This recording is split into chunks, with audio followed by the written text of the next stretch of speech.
Welcome back to this week's episode of the Waywyrd Sisters podcast, the show where two friends with zero credentials discuss important topics and what it's like to be women's. I'm Kat. I'm Dom. This week we're going to be discussing normalizing sexuality or sex, mainly for women. We've come a long way out of the dark ages of Puritanical bullshit. Yeah, that. But there's still a ways to go. We're definitely opening doors and cracking windows. Wait, that sounds it gets sweaty in Cracking there. lips.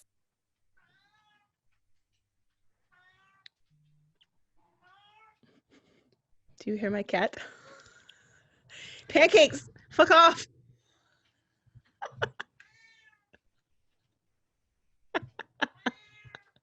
That is the best. We're about to talk about pussies and your pussy is kicking up a fuss. Kicking up a fuss. That she is. A Like her little paws under the door. This week we're going to be talking about normalizing sex, specifically for women. We've come a long way, but there's still a ways to go, and we're going to do our part.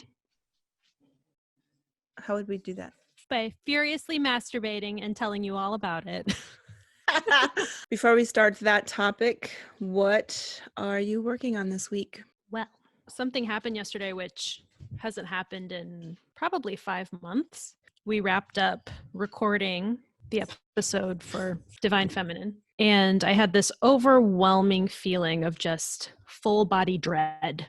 And I make jokes about the thing about being psychically gifted, but half the time I don't know what my feelings mean. Usually I know, which is helpful, I know what person it does not relate to by process, so I can eliminate it. Like, well, is it that person? I usually have one person that I'm particularly tethered to that I can immediately identify if it's something associated with them. Anyway, full body dread, no idea what's going on or why or where it's coming from. I know we're in the Mercury retrograde shadow period, so that could have had something to do with it. Really sure. And that devolved. I had this like burning pain all across my chest and turned into a full-on panic attack. Good like times. Started shaking, hyperventilating, and all I could do was just text. And very grateful for my ex-husband who happened to be available at that moment. And he's the only person who's actually been around me in person when those have happened in the past. So he knew exactly what to do to get me out of it. And 30-minute conversation, I was fine, better. But then I didn't sleep at all. So it's not really that something that I'm working on. It's something that happened. And I guess what I will be working on is trying to pinpoint where that came from, because I really don't know. I don't know what triggered me that badly. Well, that sounds delightful. It might have been me. I did kind of like, I messaged you this morning. It was like, I like sunk into a pit last night. Like, I don't generally struggle with depression. It's not really a part of my history. Anxiety is a bit, but I've had bouts, but they're usually related to like significant life changes or significant issues. So it feels more natural than a chemical imbalance, I suppose, is what I'm trying to say. So I've touched it and I know what it feels like, but it isn't a struggle that I have, fortunately. But yeah, last night I'm just like, I talked a little bit on the last episode about the one thing in my life that I can control right now is the very specific diet that I'm on, and how I've been sabotaging that pretty ruthlessly, like pretty bad. And so last night it hit me, I guess, what I was doing and the dangers that I was putting myself in doing that. But it also brought up like the stuff that I can't control in my life and made me feel like more out of control and more helpless. And I don't know, I just had an evening that doesn't happen to me very often. I'm a pretty even-keeled person emotionally. And so to fall in a pit is out of the norm for me. Perhaps that's what you picked up on. Because we do have a link in those areas as well. And so I'm sorry if it was me. This is a peek into our relationship for you all to illustrate the type of connection that Kat and I have, that even 15 hours away, you know, a part of Canada is in between us now. And I, It's like a out whole of different nowhere, country. like, well, I looked at the map the other day. I know. No, I know, but like the fact that it's the land between us is a different country makes Yeah. it worse. Like So our polite. feelings need a passport just to get to one Yes. another. Okay. So even with this added distance between us, I can still pick up things. And probably because we'd been talking yesterday, and so we had reestablished the connection just by spending time together on video and stuff. And because out of nowhere, I was in a pit of despair and I didn't sleep. And I just, as you were talking and saying how a feeling of helplessness and stuff, I was like, oh yeah, yep. Mm-hmm. Just sobbing in my bed. You know, Oh, I didn't cry at all. I'll do it for you. I know that must. Thank you. Thanks for taking one for the team.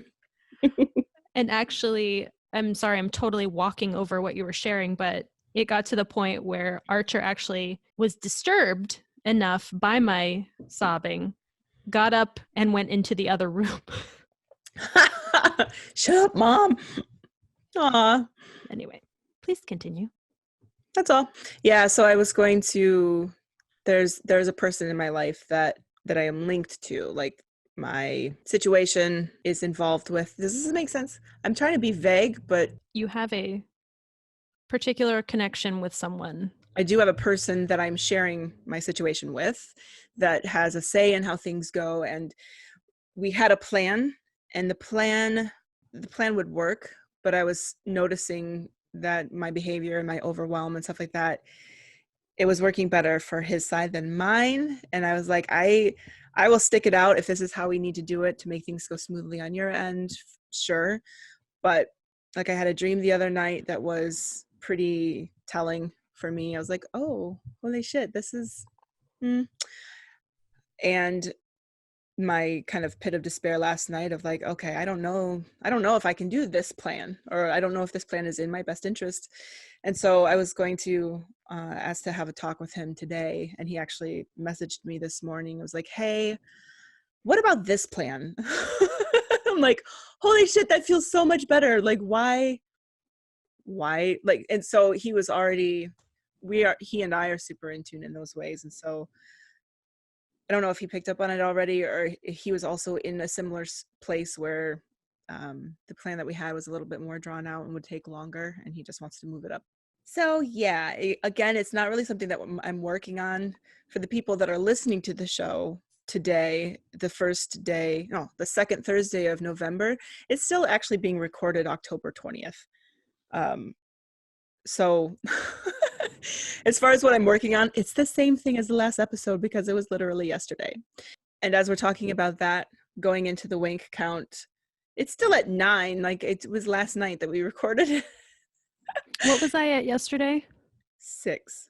6? Okay, so 7 now. Okay. Yay! Stress relief. Sometimes I do it to fall asleep. I'm not feeling it really. A lot of mine are man-made lately, so I'm pretty satiated. I don't really feel a need. Also, I'm very super stressed out, and I just don't feel like it. Also, I've noticed that I tense up really bad. Like I don't know how you orgasm, but like I get super tense, and I don't know if that's a normal thing or not, but like it gives me a headache sometimes, and my neck is super tight. So I started going back to the chiropractor finally, and he'll like adjust my back, and then I'll see him like 2 days later. He's like, how are you feeling? I'm like, like I was feeling good. And he's like, you were?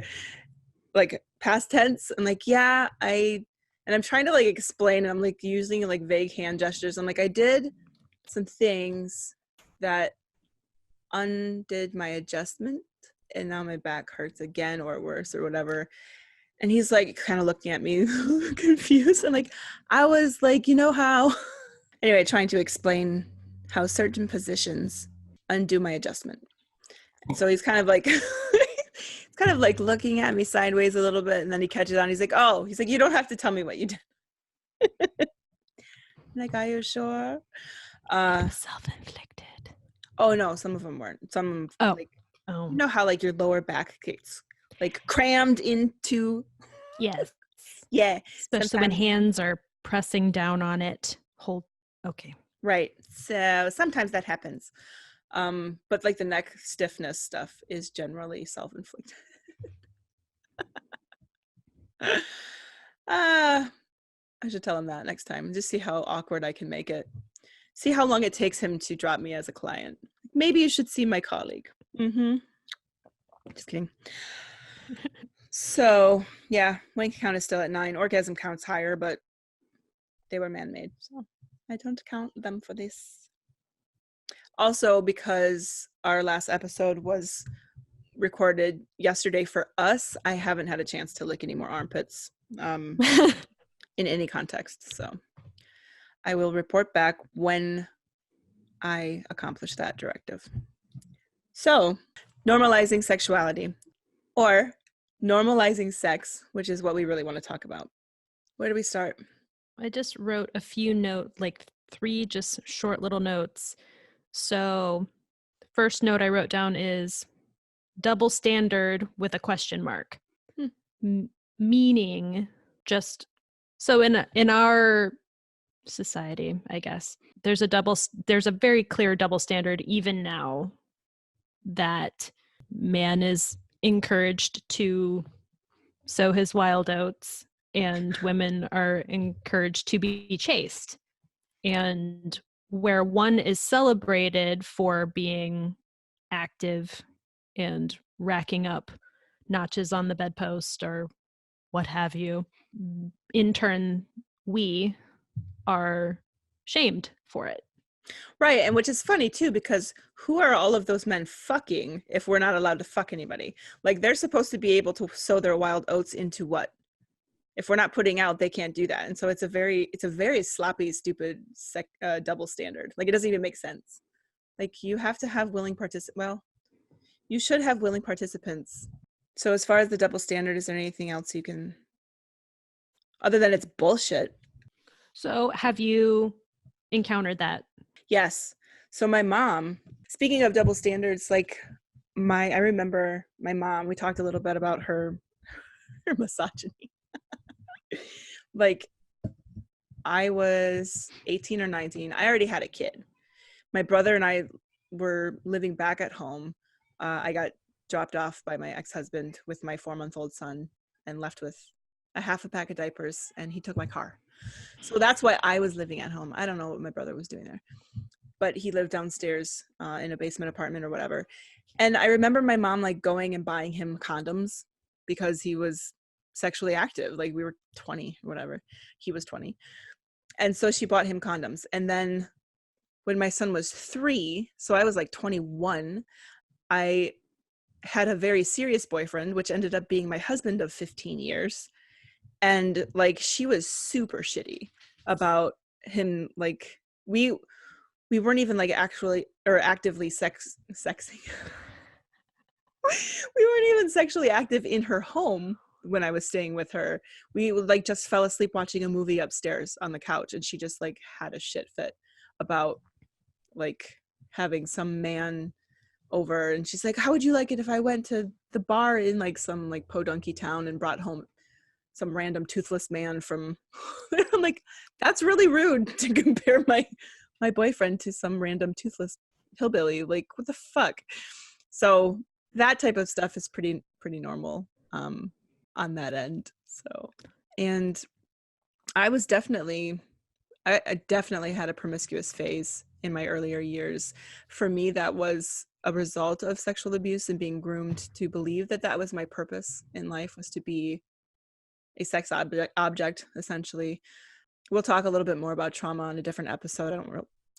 We don't need to get into all of that now, but that's why I feel like I need to explain myself. So there's the double standard too. Like, I feel like I need to explain why I had multiple sexual partners in my younger years. So that's kind of the expectation, is that we are chaste and a virgin with a 3-year-old.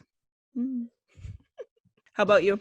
Well, I also have a brief history of sexual abuse. It was a blip, really, but it made an impression. And where a lot of I went the other way. I went internal and just, was very I was a good girl. But I was so horny. Like I started masturbating at a really young age. And I don't know What age that was that? like maybe like 7. Really? Yeah, really Too little. fun. And I think it discovered it by accident. And I was like, that Well, I feels hope so. awesome. What is Like, this? what is this? So I was not promiscuous. And as it happened, where I went to high school for those years, I mean, I did stuff, but not much. And I really only had one boyfriend for off and on for my teen years. So aside from my thing that happened when I was 14, my only sexual partner up until recently has been my husband. But I do have a along those lines double standard.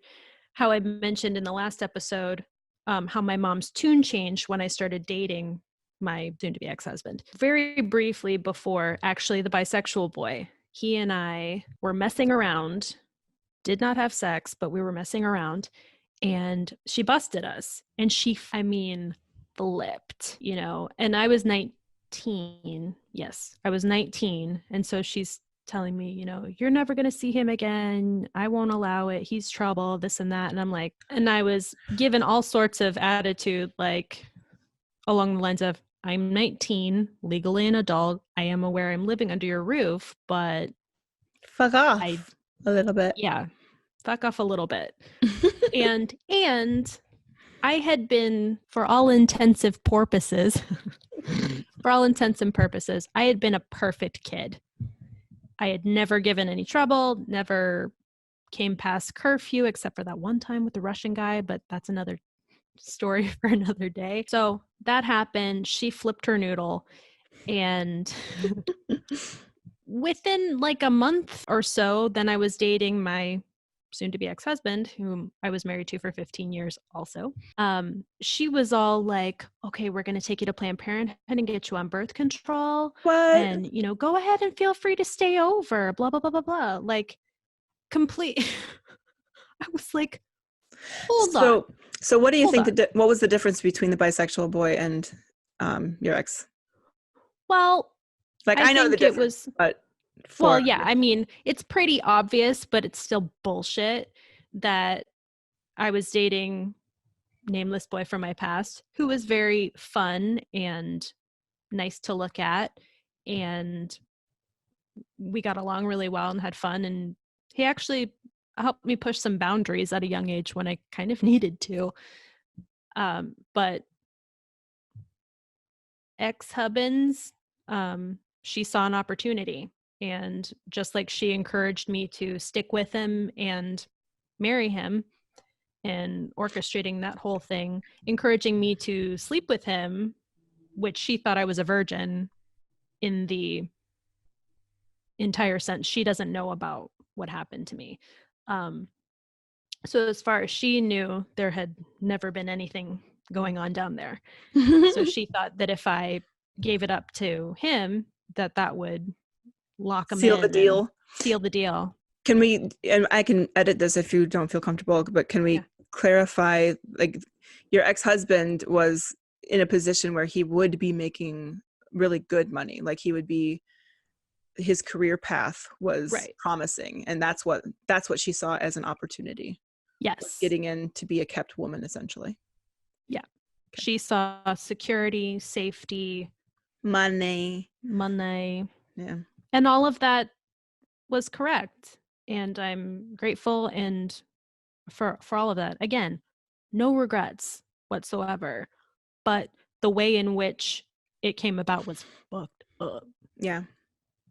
There's a lot that pushes women to use their sexuality to gain, or for their benefit.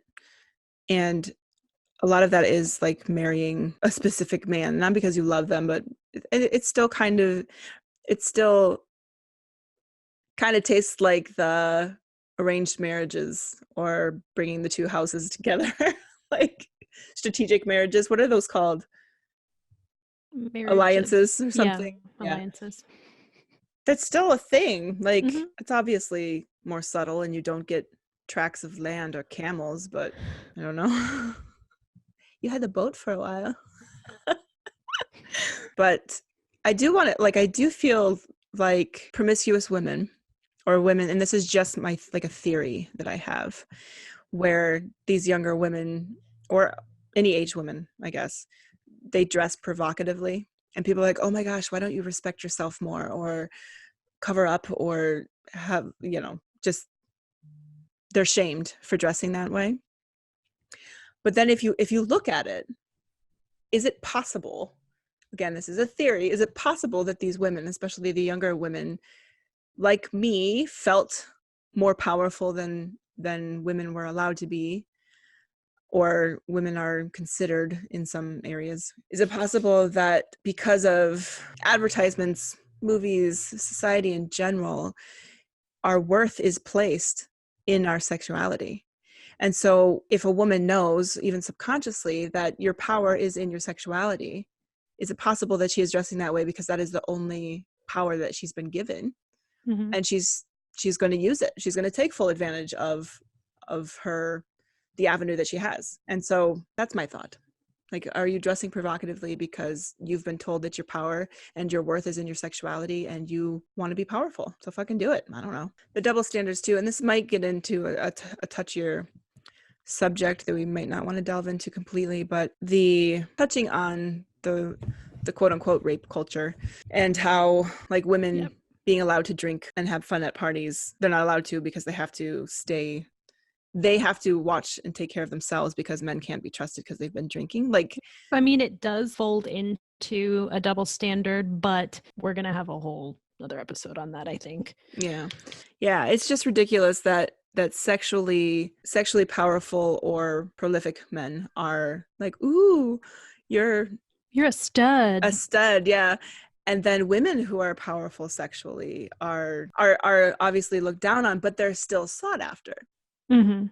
Like, men still fully take advantage of that. Like, if they were actually repulsed by a woman's sexual, like, freedom in their sexuality, they wouldn't fuck them.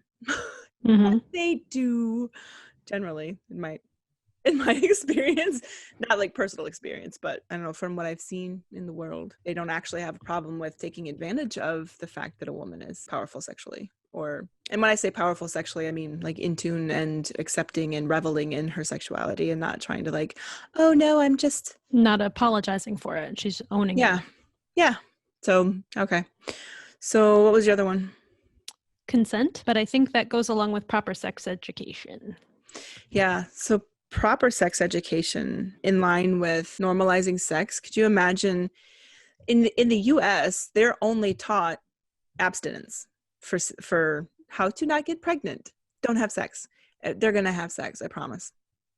I promise. And they are, and they're having babies because you're dropping the ball and fucking up royally. Well, and if you tell somebody, like, even now, I'm 35, if you tell me not to do something, I'm going to do it twice and take pictures. Right? Like, Don't tell me what to do. Yeah, exactly. And so but it makes it taboo, which makes it even more desirable. tempting. Yeah, exactly. Yes. And it's there's so much evidence that it's backfiring and just not, it's not even close to being effective.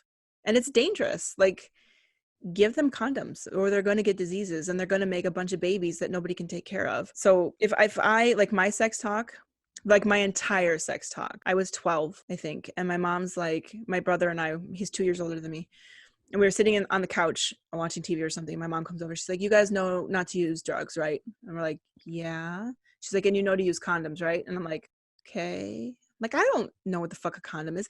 That was the entire sex talk I got. That's it. So I also got pregnant at 16. Bum, ba-dum, bum. I That's the weird thing. My mom is very, if you would meet her now and if you had known her before, you would think that she was a pod person because seriously, she is not the mom that I remember from childhood. she was more liberal minded, and she would talk openly with me and explained what things were called, and talk to me about like what happens.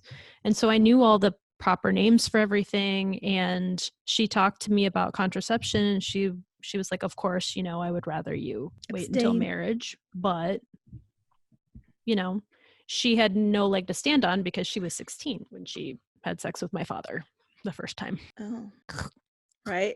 Ew. My parents have been divorced for like almost 30 years. So not quite, but close enough. So I am fortunate that I was pretty well informed. And surprisingly, I grew up in a very rural area in northeastern Ohio. And surprisingly, for my country bumpkin education, we had all grades, K through 12, in one building. We just were in different wings. They had from what I remember, and for those that know me, know my memory is like, whoa. So I remember vividly the sex ed class that we had. And I was like, yeah, I already knew that stuff. But also I had 3 older brothers. So That sounds a little too country. What do you mean? I learned from like, they like to brag and boast. Mm. And I was fascinated because before my oldest brother, before he had his own car, we had this big van, and my mom would have to drive. If his girlfriend came over, she would have to drive her back home at the end of the evening, and they'd be in the back of the van just making out. And little me, I'm just like peeking over the seat, like, can't see my face for those that are just listening to the podcast, but I was like eyes wide, so fascinated by what are they doing? I saw people do that in the movies. What? I really had no exposure to sex at all until my experience with sexual abuse. And it was weird because I had boyfriends and stuff in junior high. They would dump me for not putting out. And I had no idea what they were talking about. I was like, am I supposed to bring snacks? Like, what am I not putting out? I so confused. And so and I never cared because I was not really into boys. I wasn't into girls either. I just wasn't into I was perfectly content being a child. And it was just not on my radar at all, sexuality or sex or anything. I didn't know what anything looked like down there. I was completely oblivious to those parts of my body. And like I think I said, like the first time I ever masturbated, I was like 18, I think, or 19, because I was like, fuck, I'm really horny, but like I'm not dating anybody and I don't have an outlet for that. And I was like, shoot. I'm like, wait a minute. So da, da, da, da. Yeah. Click the mouse. Click the mouse. Flick the bean. So I didn't have any exposure at all. And I'm not sure if that made me a prime target for this particular predator. He was just one of those people that he didn't seem, I don't know, he was good at his game, and he groomed me to think that was normal and it was a relationship, that type of thing. I was 15, he was 38. So that was my first experience with sex at all. And being, it was not on my radar at all. And so after that, there was just kind of this, well, if this is my purpose and this is what I'm here for, then I guess I'll go do that. And so I did go the other way. I went externally and extroverted in my experience with trauma in that area. And I do really like sex. And it is a big part of who I am, even astrologically. It's like it's a big part of my chart.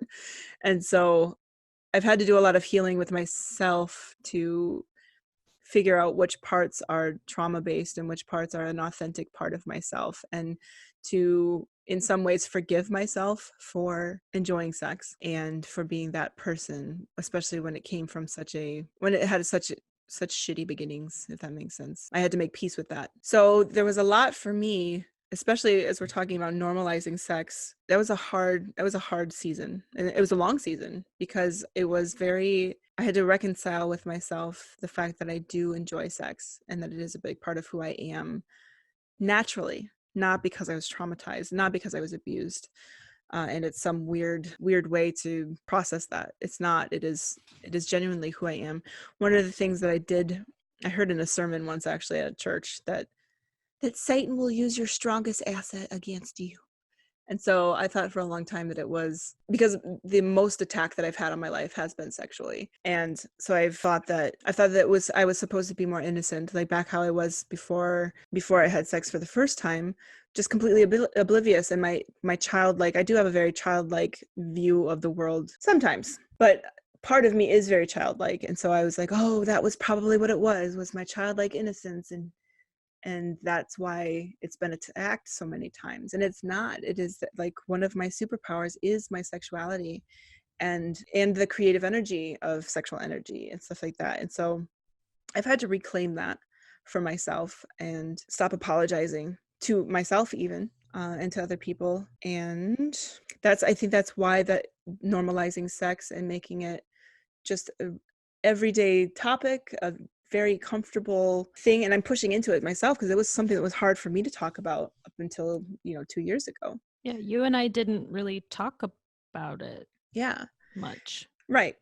And so, I mean, well, A little bit, but not like we do now. yeah, we definitely have opened up even in the last 2 years, and we've been friends for 12. So it's been a journey for me to get comfortable with talking about it and honoring the fact that it is a big part of who I am and a big part of my power as a woman. And it doesn't mean every woman has to be sexually powerful. That's not, it's for me specifically and personally. And for me personally, or you also, it is a big part of my, of my stuff. So that's why it's a passion of mine to normalize sex, because there's a huge wealth of power to be found in our sexuality. Even beyond the obvious pleasures and health benefits. Oh yeah, I'm talking straight up magic. Like there's manifesting. I've done a couple rituals sexually, for manifesting reasons. And like that energy is super powerful. And that's another area that I'm going to be looking into on my own path, is like Tantra, and even the Kama Sutra is way deeper than like the silly surface level stuff that we understand in America. Not that everybody is surface level, but from what I understood just in passing, like, oh, Kama Sutra is a bunch of weird positions, but like it's actually a much deeper philosophy than that. So that's something that I want to study as well. And I feel like we're missing out on a huge part of our identity, not even just as women, but as human beings, by making sex taboo and something that we don't talk about and don't discuss. For a topic after your next one, I want to talk about comfort level with partners as far as normalizing sex. So what was your other one? Consent, which that ties more in with the proper sex education, that consent should be part of the education. It's perfectly healthy to want to do it, but if you don't want to, don't. Yeah, and it's perfectly healthy to not want to do it. Yeah. And I think that consent starts at a very young age. Like one of the things, like little girls, even, and little boys, like making them, well, give your aunt whoever a hug. And I don't want to. Like, well, give her a hug. You're going to make her feel bad, especially with girls. We're taught to be pleasing. Be pleasing. And so when a guy comes along and wants to stick it in you and you don't wanna, but you've kind of been brought up to make him comfortable. Well, what does he want? You don't want to make him feel bad. Like I have felt that. What if he won't like me? Well, I don't really care if people like me, but well, I know that some people do. That's a legitimate thing. And so for me personally, it was like, well, that's, what you're here for. So why would you not? And it's just, so little girls and little boys too, but especially the little girls, because they're taught to put others, and it's a natural thing. It's a natural energy for women to want to nurture and make people feel good about themselves, and they're more emotional and empathic and stuff like that. And so it's a really easy thing to abuse, and to skew and pervert it into something that's unhealthy. If we're teaching these girls to ignore their intuition about a person, if they don't want to hug Uncle Jerry because he creeps her out, but you tell her, no, it's fine, go hug him, don't make him feel bad, you're going to make him sad. Oh, look, now he's crying and he's like doing the sad face. Like that's some manipulative bullshit. It's creepy as fuck if you really think about it. And so I would love to advocate for not forcing your children to hug people that they're creeped out by, because kids are already very intuitive and very in tune with how they're feeling. That's why they have fits. That's why they scream and throw tantrums. They're feeling it and they're not blocking it and suppressing it and ignoring it. And so if they're creeped out by someone, or they just don't want to, or maybe they're having a bad day and they don't want to extend themselves in that way, honoring that in them. And I talked to a friend of mine, he's like, yeah, but what about they just not hug anybody? And hugs are a way to show love and care and stuff like that. And so finding that middle road with them and teaching them that it is nice to give people hugs. But if they truly don't want to, then not forcing them to do it. This is kind of like my personal version of that, but to give a personal account of that type of domestication. Like when I was little, my mom would always be like, well, you need to go to the bathroom before we leave. And I'm like, but I don't have to go to the bathroom. Yes, you do. Go to the bathroom. And so I was like super confused. And I learned to not listen to my body when she needed to pee, because I was waiting for my mom to tell me that I had to go. It was the weirdest thing. And I didn't put this together until years later, how many times I like almost peed my pants because I'd be like outside playing and wouldn't pick up on the signals that my bladder was full. And so I like finally, oh my God, I have to pee like right now. And so I'd have to like sit down to hold it in. And then I couldn't move because I had to pee so bad. If I stood up, I would have like pissed everywhere. And it's because because she was so like, no, go. And I get it. Like she doesn't want to stop when we're out doing errands to let me pee. So she wanted to make sure that I was empty before we left, but she didn't explain it that way. She was like, no, you need to, or no, you have to go before we leave. It was just a very confusing signal that made me ignore my body's natural signals. So it's the same thing with hugging, the same thing with intuition and being creeped out by people. Yeah, we need to nurture children's intuition, because that's going to keep you safe. I know. And that's going to steer you in the right direction. And my mom always touted her mother's intuition and how she had a bullshit detector and she knew what was up and blah, blah, blah. I can tell you with 100% supreme confidence, she's been wrong every time. And she discounted my intuition, and I've been right every time. So we need to honor and encourage that development.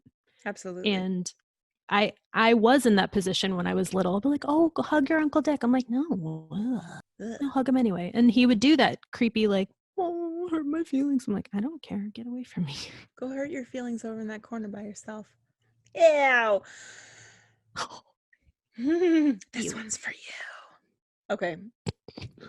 So one of the other areas about normalizing sexuality is the comfort level between sexual partners, even. Like if you have a normal sexual partner or a significant other, normalizing sex even between you two, or yourself, which is again why we really advocate for masturbation, is normalizing that with yourself and getting in touch with your own sexuality.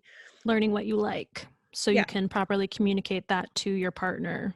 But that's the thing too, is so many people don't communicate, and they don't, like my current partner is, we're discovering the amazingness of being completely comfortable, completely authentic, and the door that opens in communication for like just being able to say what we want. And it doesn't seem like it's that big of a deal. Like it doesn't, like, well, just tell them what you want. Like that's never been something that I've been comfortable with before.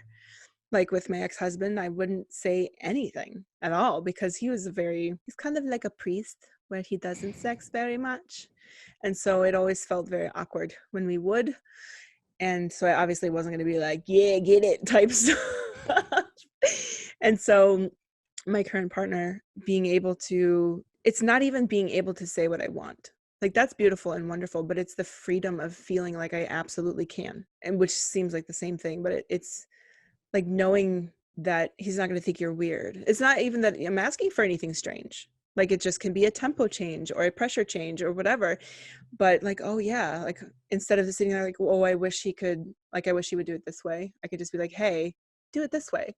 Or, hey, can you do this? And he does the same thing for me. And we're like, holy shit. Like it's this brand new brain explosion of like an epiphany, which should be the most normal thing ever, especially to be able to, if you have a regular partner, to be able to learn them and learn what they like and learn what different reactions mean, like keep going or stop doing that or do a different thing or whatever. The communication in the bedroom, I think, is huge.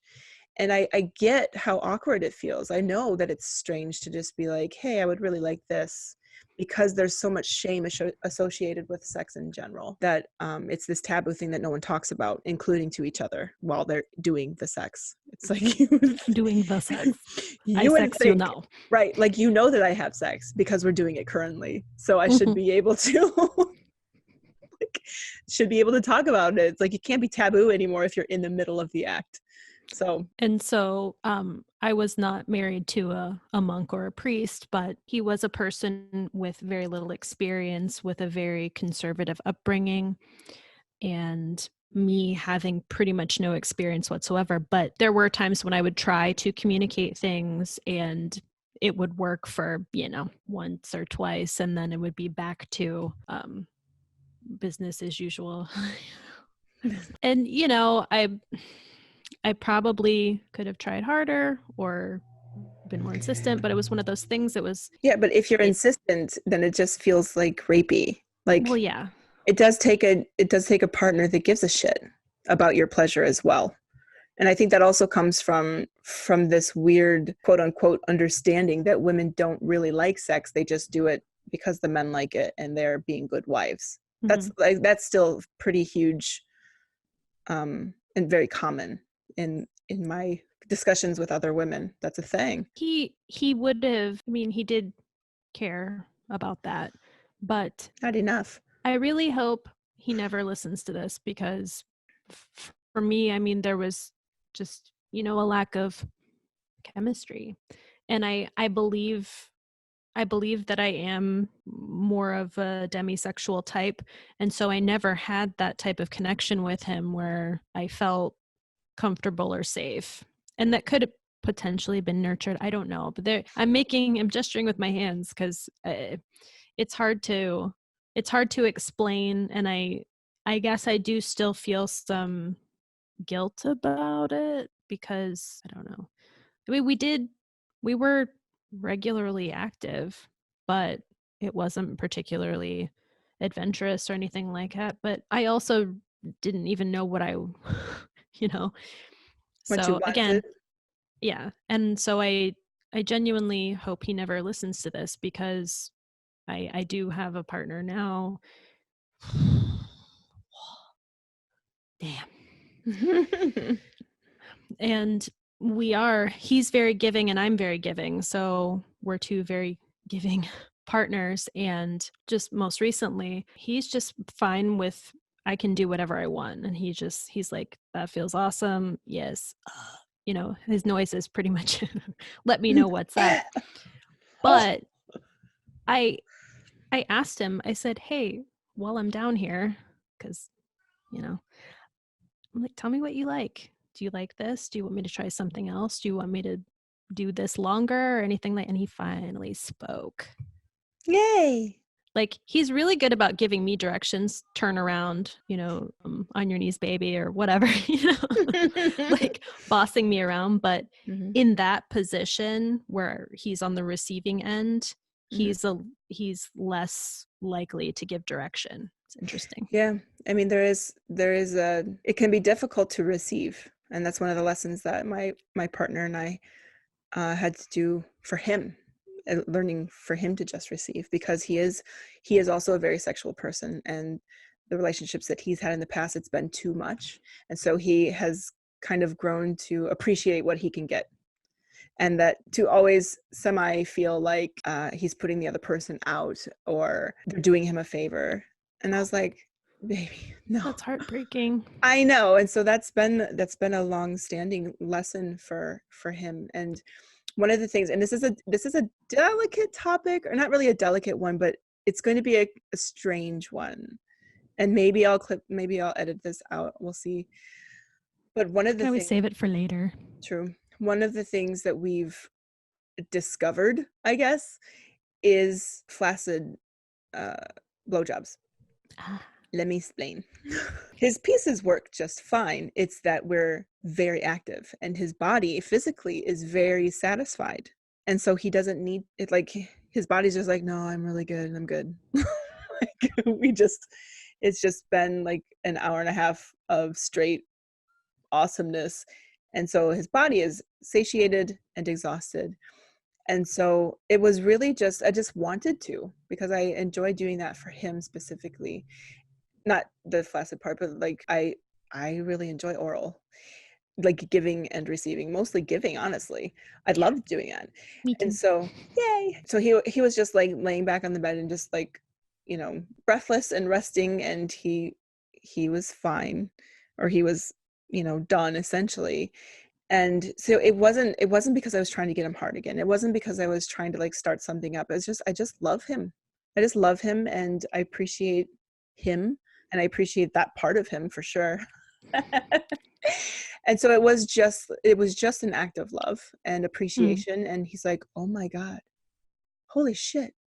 It's like, this feels so amazing. It's like a massage. He's like, I've never, because he's gotten massages before, not sensual massages, but like regular ones where you take care of the rest of your body. But again, because of the taboo of sexuality, those are our private parts, or our no places. And so to just receive love, and even, dare I say, non-sexual pleasure on our sexual organs, like it was just kind of awesome. And there's a lot more that you can do with a flaccid dick than a hard one, as far as just like playing with it. And like it was just really nice. It was really nice for both of us. And he's like, I feel so intensely loved, because I know that there's, like, you're not doing it to get anything out of it, or to like you're not trying to get me It hard. was unselfish. Yeah, it was just love. I was like, well, good, that was the point of Oh, it. So that's a really amazing thing. And I don't know how many people would be like, yeah, that's cool, because like, what's wrong with you that you're getting a blowjob and you're not getting hard again? Like, trust me, he was try it. satiated. It was Try a it.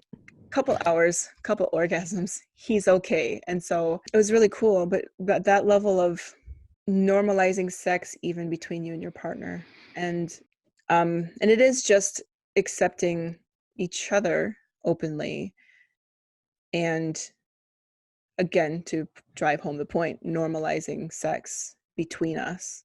Because I've felt like too much, like being married to a priest for 15 years. He's not really a priest. He just is not. He's asexual, I think.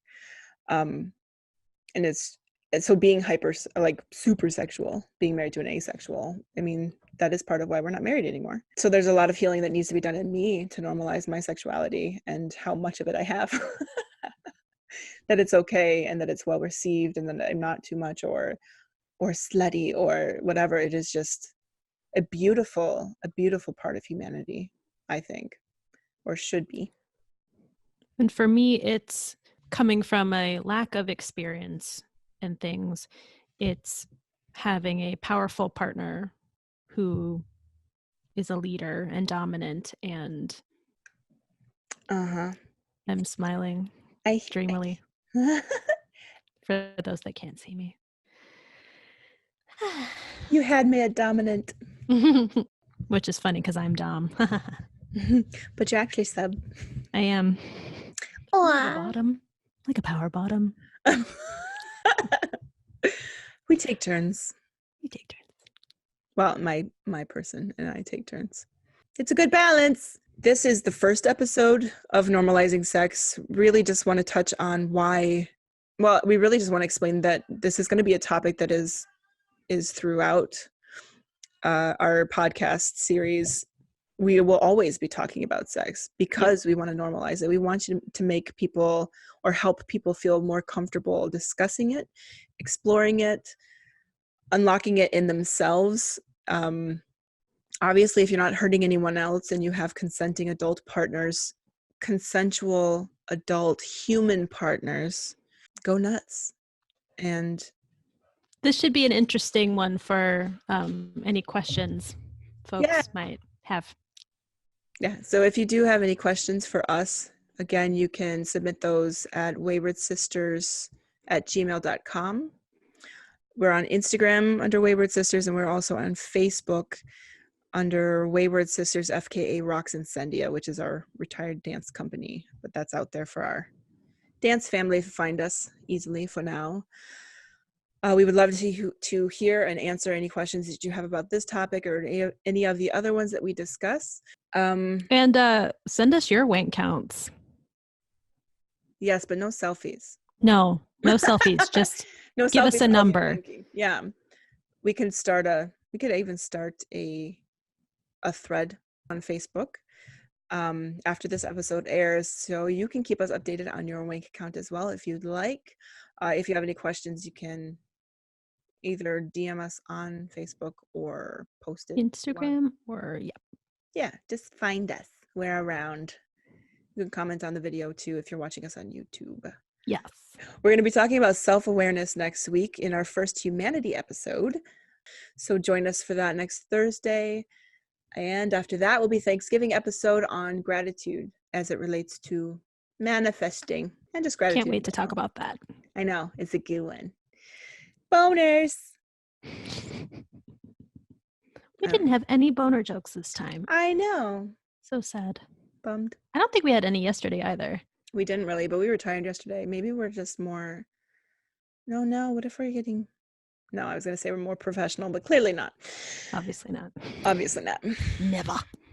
More appropriate. Oh dear, how ghastly. Dick and balls, just to clear the air. So thank you for joining us, and we hope to see you next week. Have a good weekend. Go wank. Go wink.